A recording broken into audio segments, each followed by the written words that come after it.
Bismillahirrahmanirrahim. Assalamualaikum warahmatullahi wabarakatuh. Innal hamdalillah nahmaduhu wa nasta'inuhu wa nastahdihi wa nastaghfiruh wa na'udzu billahi min shururi anfusina wa min sayyiati a'malina. Man yahdihillahu fala mudilla lahu wa man yudlil fala hadiya lahu. Asyhadu an la ilaha illallah wahdahu la syarika lahu wa asyhadu anna sayyidana Muhammadan abduhu wa rasuluh. Allahumma salli wa sallim wa zid wa barik ala sayyidina Muhammadin abdika wa rasulika an-nabiyyil ummi wa ala alihi wa sahbihi ajma'in. Subhanaka la ilma lana illa ma 'allamtana innaka antal alimul hakim. Rabbi shrah li sadri wa yassir li amri wahlul 'uqdatan min lisani yafqahu qawli. Amma ba'd. Alhamdulillah, thumma alhamdulillah, bersyukur pada Allah Subhanahu wa taala atas nikmat serta limpahan kurniaan daripada Allah. Pada malam ini kita dapat berkumpul dan kita dapat berhimpun untuk sama-sama kita meraihkan majlis ilmu pada malam ini. Majlis kita nak mendalami ilmu fiqh, yang mana sebagai satu peringatan kesedaran kepada kita tentang kelebihan memahami ilmu fiqh, hukum hakam ni tuan-tuan. Ya, iaitu disebutkan dalam hadis Nabi sallallahu alaihi wasallam. Apa sabda Nabi? Man yuridillahu bihi khairan yufaqihu fid din. Yang mana disebutkan riwayat daripada Sayyidina Muawiyah bin Abi Sufyan radhiyallahu anhuma, yang mana beliau meriwayatkan daripada baginda sallallahu alaihi wasallam bahawa baginda bersabda, sesiapa yang Allah menginginkan kebaikan, maka Allah memberi dia faqih. Faqih ni memahami akan agamanya. Dia faham agama, dia faham hukum hakam, dia faham Al-Quran dan Sunnah ikut kemampuan dia, maka bermakna Allah nakkan kebaikan. Kebaikan apa? Kebaikan dunia, maksudnya kita melalui jalan yang lurus, jalan yang diredai oleh Allah Subhanahu wa taala. Sebab apa? Kita faham. Bila kita faham, kita akan ikut jalan yang betul. Tapi kalau kita tak faham, kita tak belajar, memang kita buat andaian sendiri, dan kemungkinan besar andaian kita boleh salah, kita boleh tergelincir dan sebagainya. Silap-silap boleh membawa kepada kerosakan. Nampak tak? Salah hukum, salah ni, kerosakan. Macam mana ada berlaku pada zaman Nabi SAW. Ada seorang sahabat ni, dia ketika musafir, kepala dia pecah kena batu, oyak kepala dia, syajjah ra'suhu disebutkan kat situ. Kemudian dia tidur, dia bangun pagi, dia mendapati diri dia keluar air mani. Mimpi sampai basah ni. Jadi dia kata, tanya pada kawan-kawan dia, ada tak, aku ni nak sembahyang subuh ni, kepala aku berbalut berdarah ni, ada tak cara lain, maksudnya boleh tak aku nak bertayamum menggantikan mandi wajib ni? Oh, nampak tak? Sebab apa aku tak boleh kena air? Maka ada yang di kalangan sahabat-sahabat Nabi, dia memandai-mandai. Dia kata, tidak ada cara lain pada kamu kecuali mandi. Dia pun mandi. Dia mandi, air tu kena luka, dah lah sejuk dan sebagainya, meninggal dunia. Balik sampai Nabi SAW tahu cerita ni, Nabi kata, ya, qataluhu wa qatalahumullah. Ya, mereka telah membunuh dia, semoga Allah membunuh mereka. Nabi marah tu tuan-tuan. Ini pandai-pandai dia tak faham hukum. Ya, Nabi kata ubat bagi penyakit jahil itu adalah bertanya. Nampak tak? So antara kita nak faham agama ni, nak faham fiqh, maksudnya kita kena belajar. Ya, kalau kita tengok, kita kesal dengan tindakan netizen ni, bila cerita pasal hukum hakam, dia pun nak cerita pasal hukum hakam, memandai-mandai. Tak percaya, tengoklah. Ya, MKI cerita pasal vaksin, nanti dia pandai-pandai keluar dah. Ya, dah disahkan tak ada unsur-unsur haram. Ya, walaupun ada pendapat yang mengatakan istihalah dan sebagainya, dia menentang. Macam-macam lagi tuan-tuan. Ya, maka benda-benda macam ni kita tak naklah orang yang tak menghormati ulama, terutamanya fatwa kontemporari yang sudah digazetkan oleh Al-Azhar. Ya, ulama-ulama besar dekat dunia ni tuan-tuan, perhimpunan yang mereka berbincang bagaimana nak menghasilkan satu fatwa yang jitu, maka tiba-tiba ada pula yang melawan. Ini maksudnya Allah tak nakkan kebaikan pada dia. Ya, kita jangan jadi orang seperti itu tuan-tuan. Dengan kita alhamdulillah kita nak belajar fiqh, dan pada malam ini kita nak belajar bab talak. Ini ya, kalau bab fiqh munakahat, Yang paling popular bab talak ni, paling banyak sekali bab tanya. Bab wali tak kira sangat. Ya, tetapi ini cerita bab talak. Ustaz, jatuh talak tak kalau suami saya cakap macam ni? Suami saya dia dalam mimpi dia bercakap mengikau, dia jatuh ke tidak? Ya, jadi tuan-tuan dan puan-puan dirahmati Allah Subhanahu Wa Taala. Ya, kalau sesiapa yang berminat boleh tinggalkan soalan, ya, soalan dekat bawah tu. Kalau sesuai saya jawab, kalau belum tiba masanya saya tak jawab. Tapi tak apalah, nak tinggalkan soalan. Nanti insya-Allah lebih kurang jam 9.30 saya akan menjawab persoalan-persoalan yang diajukan oleh tuan-tuan dan puan-puan dirahmati Allah Subhanahu Wa Taala. Baik, kita terus kepada bab talak. Pengertiannya, talak dari segi bahasa bermaksud lepas dan terlepas. Talak tu lepas lah. Dia ada kaitan. Sebab itu dia ambil sempena cerai tu talak, tuan-tuan. Sebab apa? Lepas. Tidak ada terikat. Ya, sementara dari segi istilah syaraknya pula bermaksud melepaskan ikatan perkahwinan dengan lafaz talak dan seumpamanya. Ya, maksudnya melepas, maksudnya talak tu mesti dengan lafaz. Dan lafaz tu ada jenis, sama ada dengan lafaz talak ataupun yang seumpama dengannya. So kita akan belajar nanti ada talak yang disebutkan sebagai talak sarih dan ada lafaz talak kinayah. Itu kita belajar macam mana, adakah dia jatuh ataupun tidak. Maka insya-Allah. Baik, pensyariatan talak berdasarkan Al-Quran dan Sunnah dan ijma' ulama. Dalam Al-Quran disebut, contoh banyaklah cerita tu, ya, dalam surah Al-Baqarah ayat 229. Pada buku boleh rujuklah ataupun catat. At-talaqu marratani fa imsakum bima'rufin aw tasrihun bi ihsan. Yang maksud talak yang boleh dirujuk itu, ia ada dua kali saja. Sesudah itu bolehlah ia rujuk dan memegang terus isterinya itu dengan cara yang sepatutnya atau melepaskannya, iaitu menceraikannya dengan cara yang baik. Inilah ya, hukum tu cerita lain lah. Tapi dalam Al-Quran bahawa hukum tu memang ada banyak sekali dalam ayat Al-Quran, yang mana disebutkan oleh Allah Subhanahu Wa Taala dalam surah At-Talaq. Ada surah khusus cerita pasal talak tu, ya, yang mana disebutkan Allah berbicara pada Nabi SAW, ya ayyuhan nabi idza talaqtumun nisaa fatalliquhunna li'iddatihinna. Ya, maksud wahai Nabi, apabila engkau dan umatmu hendak menceraikan isteri-isteri kamu, maka ceraikanlah mereka pada masa mereka dapat memulakan iddahnya. Nampak tu? Cerai dan ada iddah. Jelas dalam Al-Quran, iaitu secara jelas mutawatir Allah menceritakan tentang hukum talak.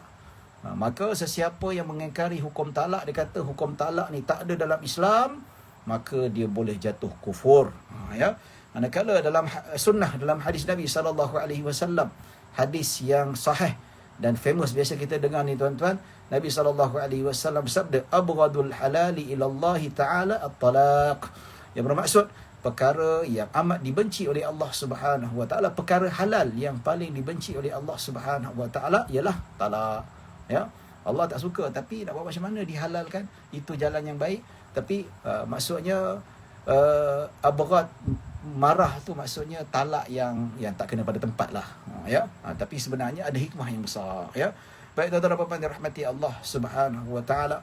Begitu juga dalam hadis Nabi SAW ada di antaranya kisah yang disebutkan bahawa Ibnu Umar, dia kata, aku mempunyai isteri yang aku sayangi, tetapi ayahku pula tidak menyukainya dan meminta aku menceraikannya. Ibnu Umar, Abdullah Ibnu Umar, seorang sahabat Nabi SAW, dia ada seorang isteri. Dia sayang isteri dia. Ya, dan Sayyidina Umar Al-Khattab, sahabat Nabi yang nombor 2 lebih selepas Rasulullah SAW. Ya, dia tak suka menantu dia tu. Ya. Dia tahu Ibnu Umar kahwin dengan perempuan tu, dia tahu perempuan tu tak baik, dia kata ceraikan dia. Maka Ibnu Umar tak nak. Lalu dia berjumpa dengan Nabi SAW, wahai Rasulullah, aku sayang, tak nak ceraikan isteri aku, tapi ayah aku suruh aku menceraikan isteri aku. Maka apa kata Rasulullah SAW? Ya Abdullah bin Umar, ya talib ra'atak, ceraikanlah isteri kamu. Nampak tak? Maksudnya Nabi suruh supaya dia ikut cakap bapa dia. Walaupun dia tak suka nak menceraikan, tapi sebab dengar cakap bapa dia, maka dia wajib mentalakkan. Jadi dalam kitab-kitab fiqh ada persoalan ditimbulkan. Ya, kalau mak bapak kita suruh kita ceraikan isteri kita, boleh ataupun tidak? Ya, dalam mazhab Syafi'i dia kata kalau mak bapak suruh ceraikan, kita kena ceraikan dalam beberapa keadaan yang tertentu. Nampak tak? Ibu boleh tak? Ibu lebih afdal. Kalau bapak kita kena taat, apatah lagi ibu. Ya. Tetapi persoalannya kadang-kadang dia suruh talak tu sebab dia tak berapa suka pasal isteri dia masak kicap tak sedap lah, masak lemak tak sedap, ceraikan bini kau. Kadang-kadang tak masuk akal. Sebab itu Al-Imam Ahmad bin Hanbal radhiyallahu anhu, ya, Imam Ahmad salah seorang daripada imam mazhab 4, anak murid Imam Syafi'i radhiyallahu anhu, ketika mana ditanya, ya, dia kata, perlukah aku menceraikan? Dia ada anak murid dia bertemu dengan dia, dia tanya, perlukah aku menceraikan isteri aku atas perintah bapa aku? Maksudnya bapa dia tak suka dengan isteri dia. Ya. Perlukah aku menceraikan isteri aku disebabkan bapa aku tak suka? Imam Ahmad kata apa? Boleh.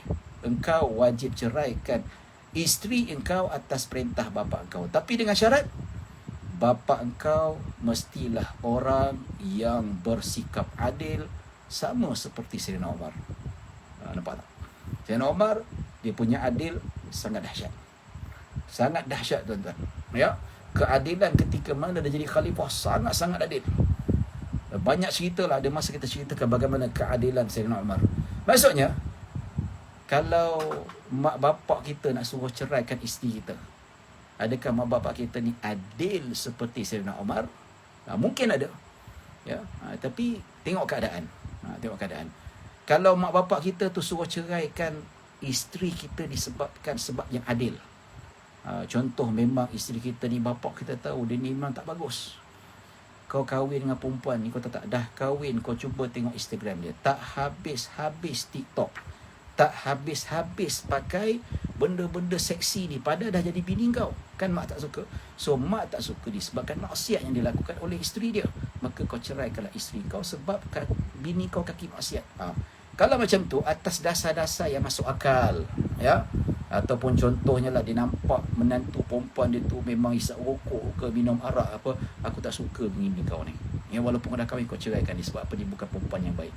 Memang betul, kalau betul dia memang bukan perempuan yang baik, maka di sini wajib taat perintah mak bapak kita, tuan-tuan. Ya. Tapi kalau sekadar yang tidak boleh dipercayai, contohnya lah, katakan, apa sebab mak tak suka dengan dia? Mak tak suka dengan dia sebab kau sepatut kahwin dengan si Fatimah, jiran mak tu, anak dia tu. Nampak? Dia tak suka lah. Maksudnya mak suka, bukan mak dia nak kahwin, tapi kadang-kadang mak dia tu nak anak dia kahwin dengan jodoh dia. Tapi perempuan tu baik, perempuan tu betul-betul isteri yang dikahwin tu baik, tak ada alasan yang sepatutnya mak dia nak suruh cerai. Ya, tapi ya, ulama mazhab Syafi'i kata kalau mak bapak suruh cerai dengan alasan yang munasabah, iaitu alasan yang memenuhi kehendak syarak, contoh kaki maksiat ke, ya, jenis tak sembahyang ke, ataupun bapak dia nampak, aku nampak bini kau ni selalu berdua-duaan naik kereta dengan lelaki lain. Ya, kau tak tahu ke aku nak kau ceraikan dia? Kau dah nasihat? Dah nasihat bah, penat duk cakap, tapi dia buat tak tahu alasan. Dia kata, alah bang, bukannya berzina pun, saja keluar makan sama-sama. Isteri tak sepatut macam tu. Betul tak? Ya. Kalau seorang isteri pun tahu kalau suami keluar dengan anak dara berdua-duaan, kalau dengan grup tak apalah, lain cerita kan. Ya, lagilah dia marah, sama juga suami akan marah dalam keadaan macam tu. Ya, jadi kalau memang atas alasan yang munasabah dari segi sudut syarak, maka wajib kita sebagai anak mentaati perintah mak bapak yang suruh menceraikan isteri kita. Tapi kalau sebab peribadi, masak bini kau masak tak sedap, kau ceraikan juga, ini tak boleh ditaati. Sebab apa? Dia beralasan tidak adil. Sebab itu Imam Ahmad bin Hanbal wajib taat kalau bapa kamu bersikap adil seperti Sayyidina Umar bin Al-Khattab. Pasal apa? Sebab Sayyidina Umar suruh Abdullah ibn Umar, anak dia, ceraikan isteri sebab Sayyidina Umar tahu perempuan ni tak baik, akhlak tak bagus. So atas alasan yang sangat kuat, dan Sayyidina Umar tidak akan menyuruh anak dia menceraikan isterinya kecuali dengan alasan-alasan yang dibenarkan oleh syarak. Nampak? Ya, itu tuan-tuan dan puan dirahmati Allah Subhanahu wa taala. Ya, jadi benda ni berlaku. Memang dalam hadis jelas Allah memberi isyarat dalam Al-Quran, ya, secara jelas-jelas bahawa talak itu wujud. Begitu juga dalam hadis, banyak sekali hadis-hadis cerita pasal talak, menunjukkan bahawa talak ni memang ada dalam syariat Islam itu sendiri. Ya, begitu juga ijma' di kalangan para ulama. bak mailah apa-apa mazhab sekalipun, mazhab Syiah yang sesat ya, mazhab Mu'tazilah ke mazhab Ibadhi ke apa semua, okay, tuan-tuan, ya, bak mailah apa mazhab sekalipun, tetap mereka bersepakat mengatakan talak ini wujud, ya. Ini ijma', maaf, ya. Baik hikmah pensyariatan, ya, talak ini semua. Ya, maksudnya hikmah pensyariatan talak ini maksudnya ya kadang-kadang maksudnya ialah hikmahnya lah, kadang-kadang tak serasi, tak boleh duduk sama, ya. Kalau dipaksa duduk sama jadi membawa kehancuran. Betul tak? Ya, ada seorang lelaki saya jumpa dia jemaah masjid dekat Ampang ni, tuan-tuan. Habis ceramah dia ngadu kat saya. Ustaz, isteri saya ni ada affair dengan lelaki lain. Ini wallahi bukan saya nak memburukkan wanita, tapi kisah yang benar. Yang mana kalau kita cerita lelaki banyak curang pada isteri, sebenarnya kes perempuan yang curang pada suami pun banyak. Ya, mungkin tak sebanyak lelaki, tapi banyak, ramai. Dia kata isteri curang, dah ada affair dengan Mak Saleh dulu kat Malaysia dah. Ya, minta cerai, tak cerai. Dia masih pegang suami dia. Dia pegang, masih tak ceraikan. Dia kata, tuan, nak simpan buat apa? Ya, simpan lagi, dia derhaka, dia tak layan, tak apa. Bila nak ajak atas kata, kata saya tengok awak dah tak selera dah, kata sikit. Awak nak simpan apa? Masih ada harapan. Nampak tak? So dah tak suka macam mana. Memanglah benda tu curang, benda tu tak bagus, benda tu memang satu benda yang terkeji. Nampak tak? Lepas tu tambah lagi minta cerai daripada suami, itu benda yang terkeji, tuan-tuan. Ya, tambah minta alasan cerai tu atas alasan yang tak munasabah. Sebab apa? Ada affair dengan lelaki lain, dia tak setia pada suami dia. Nampak tak? Jadi dia kata, buat apa nak simpan? Biar apilah. Umur dah 50 lebih, tuan-tuan, dah tua bangka, tapi tak sedar-sedar. Wallahualam, kita pun tak tahulah macam mana. Ya, tuan-tuan, apa-apa yang rahmati Allah Subhanahu Wa Taala. Jadi bila dia tak cerai kan, apa jadi? Berontak, menderhaka, kata-kata kesat dan sebagainya. Hati luluh, makan hati, berulam jantung dan macam-macam cerita. Jadi benda ni tak berapa sedap lah. So orang yang kalau tersimpan, dia boleh jadi macam gunung berapi. So bila gunung berapi, dia banyak melakukan kehancuran, tuan-tuan. Ya, tambah lagi isteri tak, suami, okey, kau tak nak ceraikan aku tak, ya, dia pun ada nafsu, dia berzina dengan kekasih gelapnya. Kan kehancuran tu. Lebih baik ceraikan dia. Ya. So habis dah, biar dia kahwin dengan Mak Saleh tu. Dah syok sangat, pergi kahwin. Halal, tak apa. Ya, kita pula yang nak biarkan dibuat melakukan perkara yang haram. Nampak tak? Ya, tuan-tuan, apa-apa yang dirahmati Allah Subhanahu Wa Taala. Itu antara hikmahnya lah, banyak sekali. Yang mana kalau kita sebut dalam kes ini, memang perkara tu tak boleh nak disangsikan lah. Memang benda tu berlaku.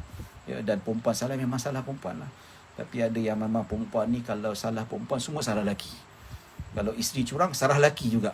Tak pandai didik suami. Tak pandai isteri. Macam-macam. Lantak engkau lah nak cakap apa sekalipun. Ya. Orang macam ni orang gila, tak perlu nak dilayan. Ya. Isteri curang pun, kalau suami curang, tak pernah nak salahkan isteri. Ya. Sedangkan betul, kita tak nafikan.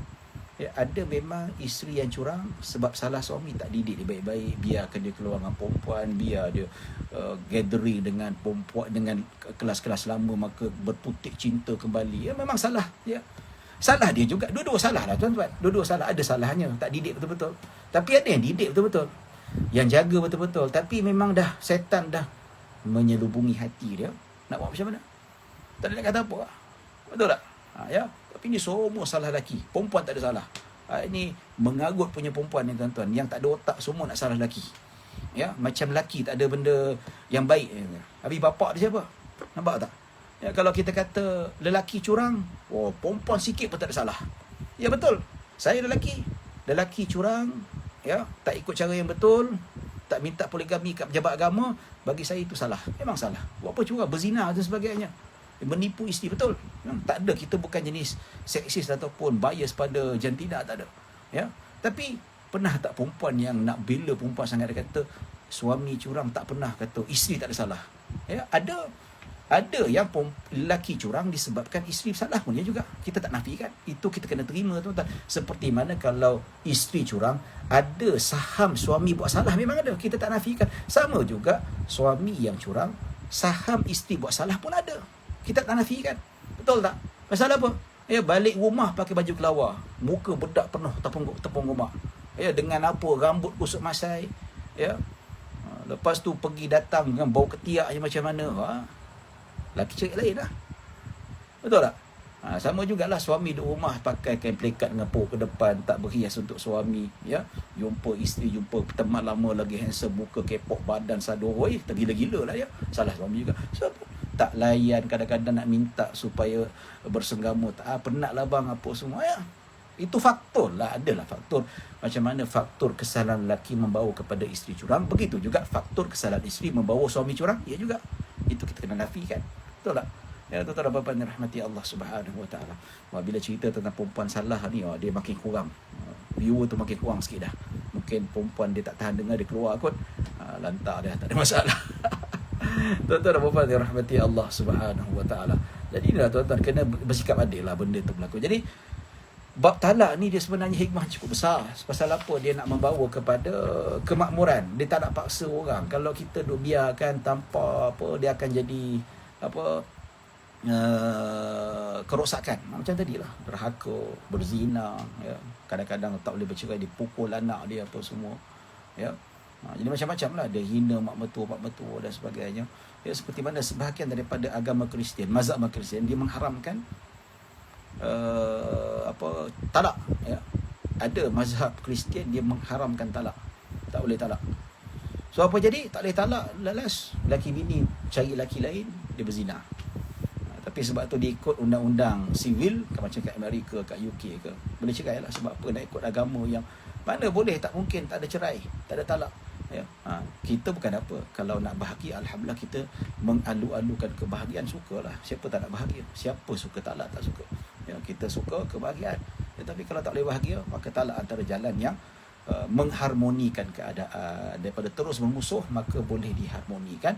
Daripada terus melakukan perkara yang haram, berdosa, maka talak itulah menghalang daripada perkara-perkara yang tidak diingini berlaku. Itulah kemuliaan Islam, ya. Kemuliaan Islam meletakkan talak itu menunjukkan bahawa ia adalah agama yang sangat suci, agama yang membawa kemakmuran, agama yang membawa kebaikan pada penganut-penganutnya, tuan-tuan. Baik, tuan-tuan dan puan-puan dirahmati Allah Subhanahu Wa Taala, kita masuk bab yang seterusnya berkaitan dengan jenis talak. Talak terbahagi kepada 3 jenis berdasarkan pelbagai keadaan. Ada 3 jenis mengikut 3 keadaan. So kita nak cerita tentang talak berdasarkan 3 keadaan. Ya. 3 keadaan tu macam mana? Pertama, adakah talak itu menggunakan lafaz yang jelas ataupun tak jelas? Iaitu lafaz sarih ataupun lafaz kinayah. Kita akan bincangkan.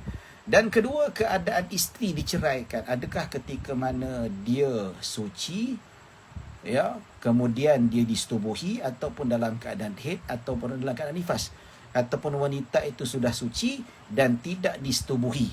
Ini ada perbincangan dan ada perbincangan, ada penetapan hukum-hukum yang khusus, ya. Baik. Yang ketiga, talak yang berganti dengan harta, dan dengan tanpa harta. Maksudnya ada perbahasan isteri boleh tebus talak. Kita akan bincang dalam bab itu, dinamakan sebagai bab khuluk dan sebagainya. InsyaAllah kita akan bincangkan pada perbincangan itu nanti, insyaAllah. Jadi tuan-tuan dan puan-puan dirahmati Allah Subhanahu Wa Taala. Baik, kita nak masuk jenis talak yang pertama, lafaz talak yang jelas dan yang tidak jelas. Ya. Yang dimaksudkan dengan lafaz yang jelas dan tidak jelas, dalam istilah itu dinamakan sebagai sarih, ya. Lafzun sarihun wa lafzun kinaiyun. Nampak tu? Lafaz yang sarih, yang jelas, ya. Maksud lafaz yang secara jelas iaitu tidak dapat diandaikan dengan makna lain. Itu saja makna yang ada. Nampak tak? Ya, tak boleh duk pusing nak makna lain, tak ada. Dia itu saja makna. Dekat bahasa Arab dia ada 3. Kalau bahasa Melayu dia ada 2, tuan-tuan. Ya, mengikut enactment Mahkamah Syariah, Jabatan Kehakiman Syariah Malaysia. Mereka dah sepakat, mufti-mufti mengatakan bahawa lafaz sarih ada 2. InsyaAllah kita bincangkan selepas ini, tuan-tuan. Ya, baik. Lafaz sarih ni dia tak ada nak pusing duk mana, itu saja, tuan-tuan. Tak boleh nak takwil. Ya, dia ada kesannya. Dan begitu juga sementara lafaz yang tidak menunjukkan maksud talak secara jelas, yang boleh diandaikan dengan makna lain, maka itu dinamakan sebagai lafaz kiasan. Tahu kiasan? Kiasan tu kan kita kata bahasa-bahasa balaghah lah, bahasa-bahasa kita kiaskan. Ya. 2-3 kucing berlari, mana nak sama si kucing belang. 2-3 boleh ku cari, mana nak sama cik adik seorang. Jadi bagi pantun dekat awek. So awek kata, oh awak nak samakan saya dengan kucing belang. Oh. Nampak tak? So dia marah tu. Dia kata, awak ni, saya bukan kucing tau, saya ni manusia. Ya Allah, kamu ni tak belajar bahasa Melayu ke? Bahasa Melayu kan ada bahasa kiasan. Ya, maksudnya 2-3 kucing berlari. Kucing tak belang, kucing yang warna tompok-tompok tu banyak tuan-tuan. Kucing hitam, kucing putih, kucing bertompok. Tapi kucing belang susah nak cari tuan-tuan, ada tak? Ya, kecuali anak rimau. Ada tak kucing yang memang belang macam rimau? Ada tak? Susah. Ya, jadi bukan dia nak katakan awak ni perempuan yang cantik, bukan kucing, tak ada. Maksudnya awak ni susah nak dapat yang cantik macam awak seperti kucing belang. Ya, kucing tompok banyak, kucing satu warna banyak, kucing 2-3 warna banyak, tapi kucing belang susah nak cari, tak jumpa. Nampak tak? Ya, kecuali kalau anak rimau dah besar, badan macam kita tuan-tuan, berat dah 100 lebih. Nampak tak? Jadi ni tuan-tuan dan puan-puan dirahmati Allah Subhanahu Wa Taala. Ini yang disebutkan maksudnya kiasan. Ya, bukanlah kita nak kata benda tu maksudnya kucing, tidak, tapi ada maksud lain. Dan disebut tentang kiasan itu berkemungkinan dia memberi makna talak dan diberi memberi makna yang lain. Ya. Baik, apakah sebutan ataupun bunyi talak yang dinamakan sebagai talak yang nyata ataupun sarih? Dia kata talak yang nyata menggunakan lafaz yang tidak membawa makna lain selain daripada talak. Ya. Dalam bahasa Arab terdapat 3 lafaz yang digunakan, iaitu talaqun, sarahun dan firaqun. Ini. Kalau dalam bahasa Arab, utalliquki, aku ceraikan kamu. Ini jatuh. Ya. Jelas. Ataupun usarrihuki, aku lepaskan kau. Ini. Ya. Dan ufariquki, ufarik aku. Ini lafaz yang sarih dalam bahasa Arab. Ya. Maka kita tak boleh nak samakan dengan bahasa Melayu lah. Bahasa Melayu dia ada lain. Ya. Kalau kita kata talak, yes, talak lafaz sarih. Ya. Kalau lepas lafaz, ya, walaupun dalam bahasa Arab ada sirah, tapi dalam bahasa Melayu lafaz bukan sarih. Lepas. Kalimah lepas, aku lepaskan kau. Itu bukan sarih, dia maksud kinayah. Ya. Dan begitu juga pisah. Dalam bahasa Arab ufariquki. Pasal apa dia ambil daripada Al-Quran?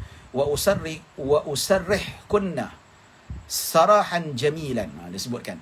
Au fariquhunna bima'ruf. Dalam Al-Quran jelas memang Allah menyatakan bahawa firaq dan sarah itu maksud yang lafaz sarih di sisi bahasa Arab.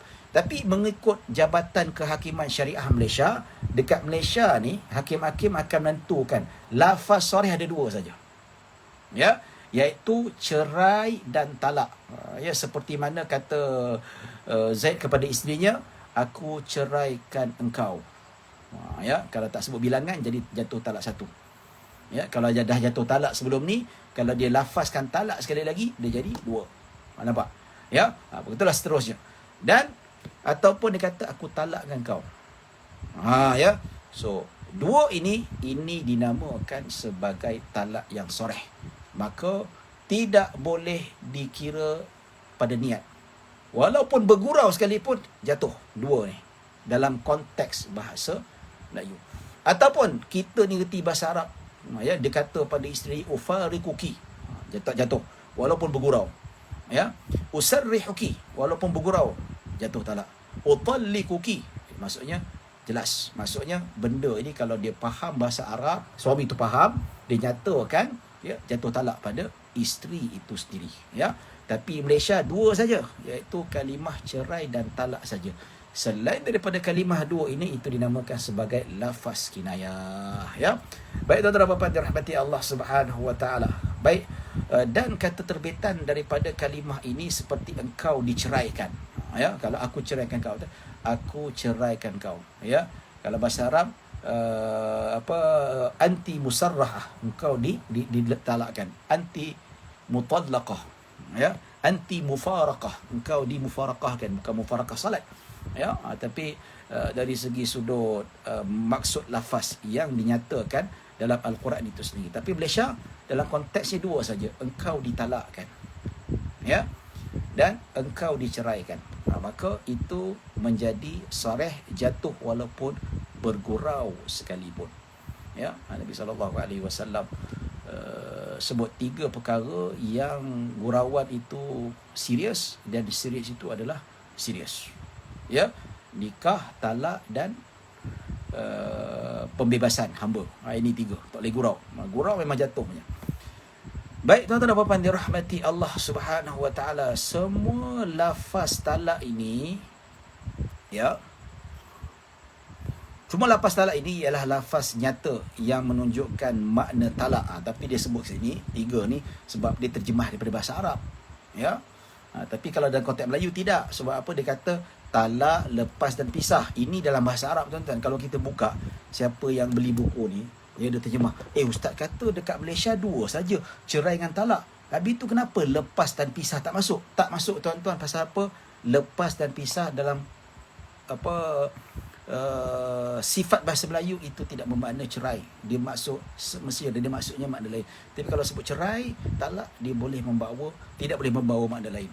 Nampak tak? So kalau baca ni, sebab bukan dalam konteks Malaysia, yang asalnya kitab dalam bahasa Arab diterjemahkan dalam bahasa Melayu, dan pengarang kitab ni of course dia menceritakan dalam konteks penggunaan masyarakat dalam bahasa dia. Nampak tu? So dalam Malaysia 2 saja, iaitu talak dan cerai.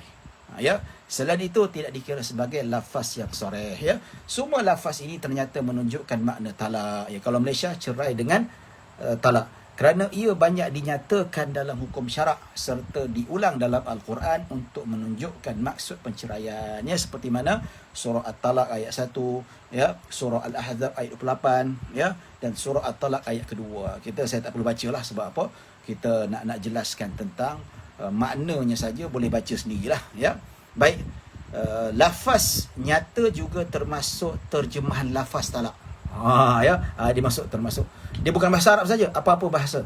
Bahasa Nigeria ke, bahasa Uganda ke, ya, bahasa Mongolia ke, bahasa Cina ke, ikut bahasa. Laras bahasa sana tu. Laras bahasa sana yang mereka gunakan itulah yang akan diamalkan, yang dimuktabarkan sebagai pembeza sama ada lafaz yang nyata ataupun lafaz kiasan. Ya, baik. Manakala lafaz talak kiasan adalah semua lafaz yang membawa maksud talak dan maksud yang lain. Dia boleh 2 makna. Tapi kalau cerai dengan talak, 1 makna saja. Dia tidak boleh membawa makna yang lain. Ya. Tapi memang cerai itu ada maksud lain lah. Anak bercerai susu daripada ibunya. Sebab apa? Tengok konteks lah. Ya, itu. Tapi kalau dihadapkan kepada isteri, tak ada ihtimal, tidak ada kata-kata lain. Nampak? Okey. Baik, terdapat banyak lafaz talak secara kiasan. Banyak sekali. Antaranya, engkau tiada apa-apa denganku lagi.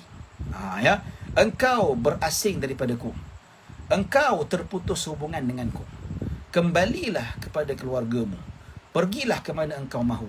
Pergi jauh daripada aku. Berasinglah daripada aku. Aku biarkan engkau dengan caramu. Nampak? Ya, engkau haram bagiku.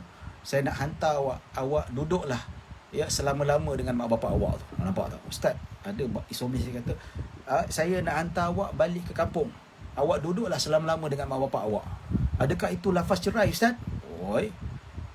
Ya, hati-hati tu. Dia kena kalau lafaz kinayah ni tuan-tuan, lafaz kiasan ini jatuh talak ataupun tidak, dia jatuh talak ikut kepada niat suami.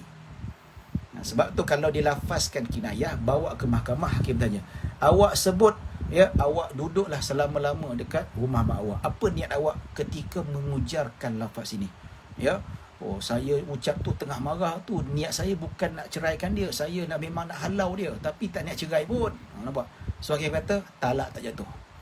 Tapi kalau hakim tanya, kalau kamu sebut ni pasal apa, niat cerai ke? Memang niat saya ceraikan dia, maka jatuh talak 1 dengan lafaz kinayah itu, ya. Tapi kalau sarih, aku ceraikan kau, aku talakkan kau, hakim tak tanya banyak, hakim tak tanya, maka jatuh talak. Bukan niat saya, lantak kau lah. Sarih tetap jatuh. Saya gurau je, lantak pihang lah, siapa suruh kau gurau? Nampak? Itu perbezaannya. Baik, semua lafaz kiasan menunjukkan talak kerana membawa talak dan maksud yang lain, ya. Tapi orang tanya, Ustaz, kalau Suami tu bohong, hakim tanya, awak niat talak ataupun tidak? Oh, saya tak niat talak dengan perkataan ini, wahai hakim. Tapi dalam hati lepas dia kata memang niat talak. Itu antara dengan Allah. Habis lepas tu kalau bersetubuh dengan isteri dia, ya, tetap halal, isteri dengan suami halal, dia berdosa dengan Allah Subhanahu Wa Taala. Anak yang dilahirkan halal tak halal, nanti ke akhirat ditanggung. Ditanggung atas pembohongan itu. Ya, tapi kalau memang betul dia pasti dia berniat dengan lafaz kinayah itu, dia menceraikan isterinya, maka baik berterus terang. Ya, jangan sampaikan dibiarkan sebegitu tuan-tuan, takut ya akan berlaku macam-macam dosa yang terpalit pada suami itu. Ya. Baik. Oh, ada penanya soalan yang tidak asing lagi. Ya, Muhammad Irfan Abdul Rani. Ya. Dia ni banyak betul tanya soalan. Kahwin tak lagi? Ya, Irfan bila nak kahwin ni? Ya. Kalau dah kahwin sedap sikit nak tanya, tapi tak apalah bagi saya, walaupun tak kahwin, siapa saja tanya soalan, insya-Allah saya akan jawab. Insya-Allah pada jam berapa sekarang ni? Woi, 9.24. Insya-Allah 9.30 saya akan jawab. Ya. Baik. Okey. Hari ini berdasarkan hadis. Ada kisah ya. Macam mana dimaksudkan dengan lafaz kinayah? Lafaz kinayah ni boleh jatuh talak kalau niat suami itu sendiri. Ya. Ada satu kisah yang diriwayatkan oleh Al-Imam Al-Bukhari rahimahullahu taala. Ada seorang wanita gelarannya Ibnatul Jaun. Bukan Ibnatul John Dia Ibnatul Jaun. Masa kami belajar baca kitab Sahih Bukhari, pembaca kata Ibnatul John. Bahasa Arab ada ke? Oh, John. Syekh kata Ibnatul Jaun, maksudnya anak perempuan kepada Al-Jaun, nama seorang lelaki. Ya. Baik, Nabi pernah berkahwin dengan seorang perempuan, namanya gelarannya Ibnatul Jaun. Nama penuhnya khilaf di kalangan para ulama. Ada kata namanya Umrah, ada kata namanya Hindiyah, ada kata namanya Asma. Ya, tapi yang masyhur disebutkan Ibnatul Jaun. Dia pernah dinikahkan, ya. Ketika Sayyidah Aisyah bawa dia masuk dalam bilik, dan dia ni rugilah. Dia ni rugi, dia ni tidak dapat kebaikan.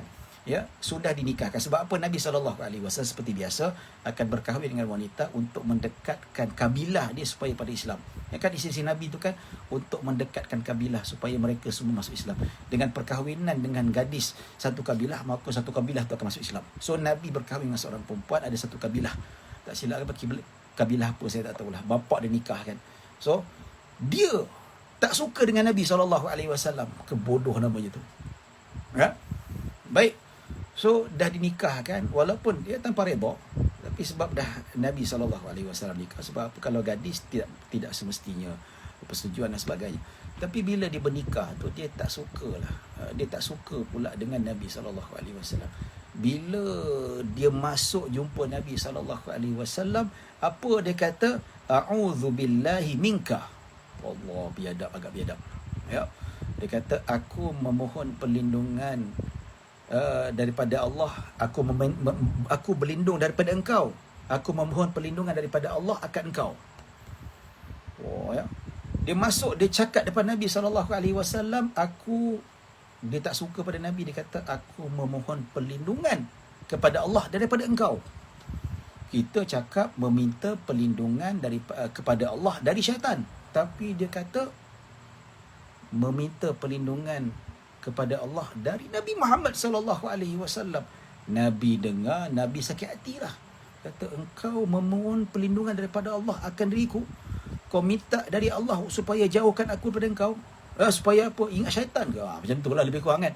Maka Nabi SAW kata, ilhaqi bi ahlik. Nabi kata, pulanglah ke pangkuan keluargamu. Maksudnya Nabi lepaskan talak itu dengan lafaz kinayah. Ya. Maka wanita itu dia meninggal pada tahun 60 Hijrah. Dia kata, Allah Akbar, aku semenjak tu aku hidup dalam susah. Aku hidup dalam tak tenang. Ya, rugi. Dah dapat jodoh Rasulullah SAW, tapi tak jaga betul-betul. Ya. Maksudnya tidak mengambil kesempatan, tidak mengambil apa yang diberikan oleh Allah Subhanahu Wa Taala. Tolak mentah-mentah. Rasulullah tu kata, aku memohon kepada Allah daripada Muhammad, daripada engkau. Oi, kurang ajar tu, macam kita minta perlindungan daripada syaitan. Maka Nabi kecil hati kata, kembalilah engkau pada isteri kau. So Nabi kata, kembalilah kepada keluarga kamu. Itu lafaz kinayah. Memang Nabi niat untuk menceraikan dia. So dia tak sempat menjadi isteri Nabi SAW. Baru nikah saja, dia tak sempat Nabi duduk sama-sama, Nabi berkelamin dan sebagainya, maka dia tidak termasuk dalam kalangan ummahatul mukminin, ya. Baik tuan-tuan dan puan-puan dirahmati Allah Subhanahu. Dia sendiri tolak. Dia sendiri yang menyebabkan perkara itu berlaku dengan tidak baik. Nampak tak?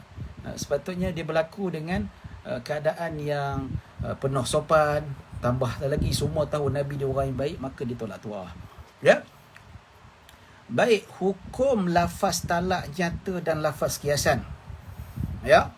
Baik, lafaz yang nyata, yang sarih, dia jatuh sama sekali walaupun tanpa niat talak. Ya, walaupun niat bergurau sekalipun, dia tetap jatuh. Ya. Manakala talak kiasan, dia tidak jatuh kecuali dengan niat. Sebab tu hakim kena tanya. Ya, kalau mahkamah akan disahkan, kau sebut pada isteri kau, bebaslah engkau daripada aku. Ya, hakim tanya, kau sebut bebaslah engkau pada isteri kau ni daripada aku ni, adakah niat talak ataupun tidak? Ya hakim, memang saya tengah marah, itu saya lafazkan niat talak. So hakim kata, dengan ini kamu berdua tertalak dengan talak satu. Tapi kalau jawapan sebaliknya, lafaz kau bebas daripada hari ini, kau bebas daripada aku. Ya, maka hakim tanya, apa niat kau? Niat saya bukan nak menceraikan dia. Niat saya sebab dia tak nak dengar cakap saya, kau bebas nak buat apa saja. Dah frust sangat. Mungkin boleh makna macam tu. So itu kalau dimaksudkan dalam hatinya dan dia mengaku, maka hakim tak boleh jatuhkan talak, ya. Masih lagi hidup sebagai suami isteri. Nampak ya? Baik tuan-tuan dan puan-puan dirahmati Allah Subhanahu wa taala. Ya, perkara ini berlaku pada zaman Nabi SAW. Ada satu kisah, ya, yang diriwayatkan daripada Imam Bukhari dan Muslim, yang bermaksud Ka'ab bin Malik telah bertaubat setelah tidak menyertai perang Tabuk. Dia ada kisah yang panjang dalam kitab Riyadhus Salihin, ada kisah bab taubat, hadis yang sangat panjang bagaimana atas perintah Allah dan Rasulnya, Nabi dan seluruh umat Islam di Madinah boikot Ka'ab bin Malik. Pasal apa? Dia sengaja tak nak ikut perang. Dia sengaja duduk rumah tak nak ikut. Dan bila dia tanya, kenapa tak nak ikut? Aku tidak berbohong, aku tidak ada apa-apa keuzuran. Maka Allah Subhanahu wa taala marah, nak bagi pengajaran, maka perintahkan Nabi supaya memboikot Ka'ab. Ya, dalam tempoh berapa lama jugalah.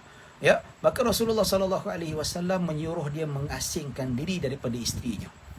Ya, kau tidak boleh dengan siapa-siapa, kau duduk seorang-seorang. Ya, isteri kau pun tak boleh hidup sama dengan kau. Dan sehinggalah datang perintah Allah Subhanahu wa taala. Ya.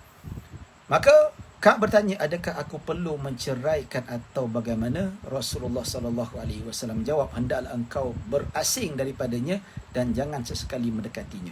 Nabi kata, maksudnya kau tak cerai, kau suruh asingkan dia, balik rumah mak bapak dia ke, ataupun kau beli rumah lain. Nampak tu? Ka'ab pun memberitahu isterinya, kembalilah engkau kepada keluargamu. Maksudnya Ka'ab bin Malik dia kata, kembalilah engkau kepada keluarga kamu. Maksudnya bukan niat untuk menceraikan. Ini untuk tempoh ketika mana dia diboikot, untuk ditarbiahkan oleh Allah dan Rasulnya. Ya.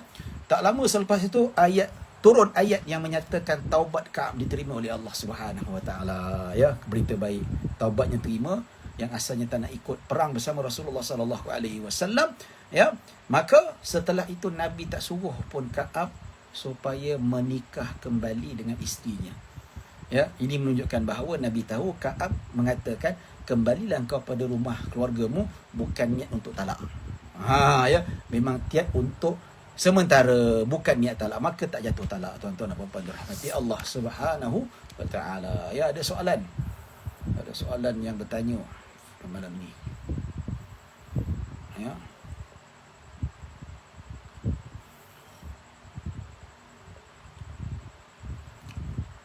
Salam Ustaz, jika mengaku bujang atau menyebut engkau bukan isteri aku lagi, ya, bagaimana pula Ustaz? Nampak tak? Okey. Kalau mengaku bujang ia adalah dikira sebagai kinayah. Kalau kata saya masih bujang, niat untuk jatuh talak, maka ia dikira sebagai talak. Dan begitu juga engkau bukan isteri aku lagi. Ya. Ini juga kinayah tuan-tuan. Sebab apa? Dia boleh kata engkau bukan isteri aku pada saat ini. Engkau bukan isteri kedua aku, ataupun boleh jadi makna lain. Dia boleh membawa makna lain. Sebab kau bukan isteri aku. Ya, maksudnya bukan, ialah boleh membawa makna lain. Okey. Baik. Talak ni mesti kena ada saksi ke? Talak tak perlu ada saksi. Ya. Talak yang mana kalau dia disebutkan tanpa saksi sekalipun, maka ia dikira jatuh talak itu sendiri. Saya tanya sebab memang pernah pasang niat nak jadi artis. Ini main ganas Irfan ni. Ya. Jadi tuan-tuan dan puan-puan dirahmati Allah Subhanahu Wa Taala, dia lafaz kinayah. Maksudnya walaupun dia kata engkau bukan isteri aku lagi, tapi tetap dikira sebagai kinayah. Boleh membawa makna lain, boleh membawa pelbagai tafsiran dan seumpamanya. Ya, mungkin bukan isteriku, boleh makna isteri yang lain, bukan maksud isteri yang serumah, ataupun bukan isteri yang begitu begini. Ya, tuan-tuan dan puan-puan dirahmati Allah Subhanahu Wa Taala. Jadi insya-Allah saya akan confirm kembali, saya akan pastikan balik tentang adakah engkau bukan isteriku lagi, adakah ia termasuk dalam kategori kinayah. Saya cuba cari dalam kitab online. Ya, saya buka dalam kitab online. Sekejap, untuk dapat kepastian. Takut saya salah.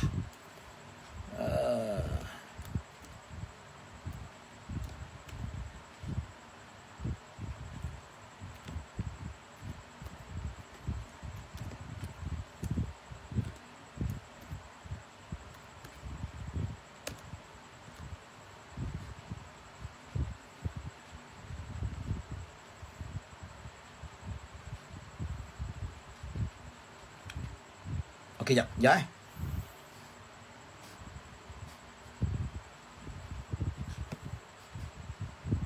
Senang-senang buku online Maktabah Syabilah banyak. Lama sungguh ni.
Okey, betul lah. Ya. Kama anna ibarata lasti zaujati la yaqa'u biha sawa'un takhallaitaha aw nataqta li anha min kinayati talaq wa la yaqa'u biha illa idza talafadha biha zawju ma'a qasdi talaq. Ya. Qala Ibn Qudamah fil Mughni wa la na'lamu khilafan. Ya. Maksudnya tidak ada khilaf di kalangan para ulama. Maksudnya lafaz engkau bukan isteriku ia adalah lafaz kinayah. Sebab apa disebutkan, apa dia kata kat sini lagi? Kata lasti zaujati tu mungkin dia boleh membawa maksud berpisah daripada tempat tidur. Dia kata macam tu. Ya, mungkin boleh bermaksud begitu. Ya, tapi kalau ikut adat kebiasaannya, kalau apa kata engkau bukan isteriku, biasanya memang hati memang niat talak. Tapi ala kulli hal hakim tetap kena tanya. Dengan lafaz kau kata pada isteri kamu kau bukan isteri, apa niat kamu? Ya. Dia tak boleh bohong. Kalau niat talak cakap talak. Tak apa, kalau talak nanti rujuk balik. Lepas tu jangan main-main, ya. Tapi dia kata engkau bukan isteriku. Mungkin bukan isteri itu bukan isteri sekatil, bukan isteri serumah, dia boleh masih lagi ihtimal. Dia saya buka dalam kitab lah. Dalam kitab dia sebut untuk takut lagi, dalam kitab mana ni?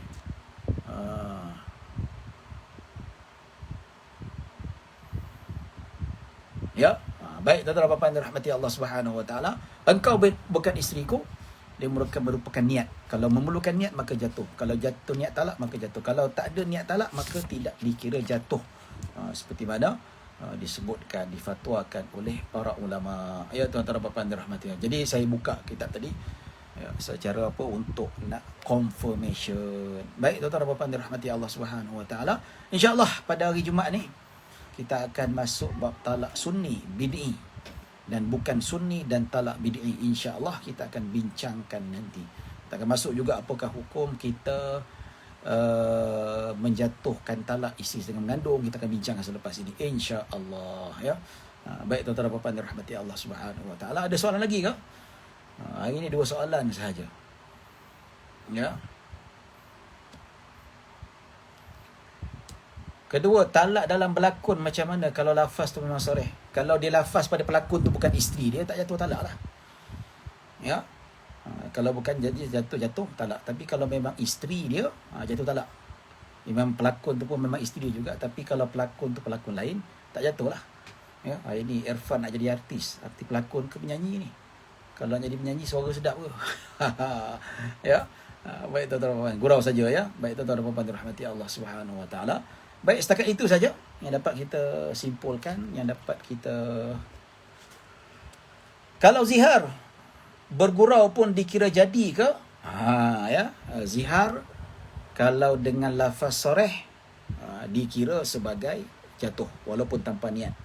Nanti kita akan masuk bab zihar, yang mana dia macam talak juga, tapi kalau dengan lafaz yang soreh yang memang tak ada ihtimal pada makna yang lain, maka dia jatuh walaupun tanpa niat, sama macam talak juga ya. Ini soalan terakhir. Baik, setakat itu saja dapat kita simpulkan. Mudah-mudahan kita mendapat rahmat dan maghfirah daripada Allah. InsyaAllah kita bertemu pada sesi yang pada hari Jumaat. Ya. Adakah dikira talak jika suami lafaz cerak pada sebahagian tubuh isteri? Sebab aku talakkan hidung kamu. Ya.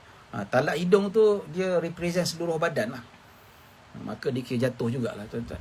Tak kira. Sebab apa talak tu? Aku talakkan kau. Aku talak separuh badan kau. Separuh badan macam mana? Separuh badan mana boleh dipisahkan? Ya. Pisah mana boleh dipisahkan? Aku talakkan tudung kamu. Tak jatuh talak lah. Sebab apa? Talak bukan kahwin. Tudung tak ada kaitan dengan talak. Aku talakkan dengan tangan kamu.